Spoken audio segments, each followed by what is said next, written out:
Welcome back. You are now looking at Google search, and you'll notice that what's written in the search box is the word Ngram, Ngram.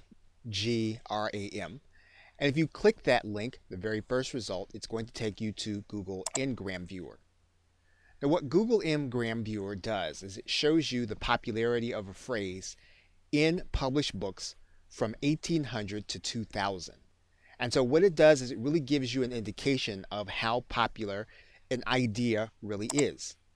Now, in Google Ngram Viewer, one of the things that you will want to know is that search terms are case sensitive.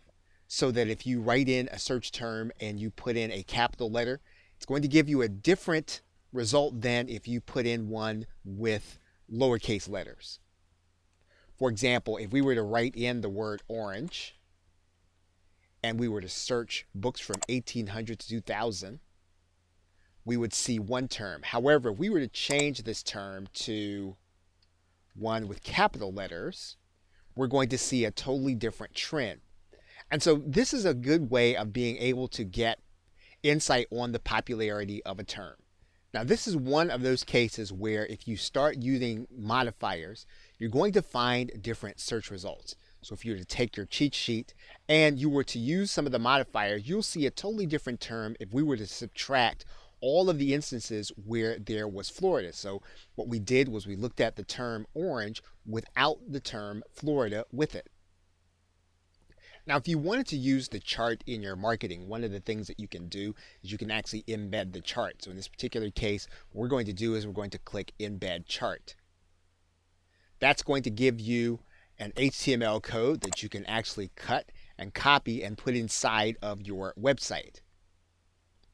And you'll see the chart now posted here inside of a website. So every individual chart that you actually put together, you can actually embed that chart in a website. And when you're looking at Ngram Viewer, if you go into the About tab, one of the things you're going to discover is that Google Ngram actually has its own set of search terms.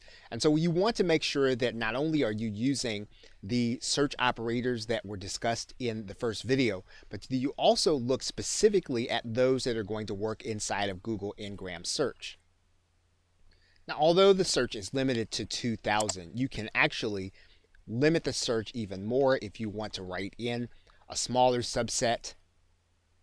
In this particular case, you'll see a different trend line. You can look at those trend lines here at the bottom in these links. Okay, so with that, thanks, and I will see you in another video.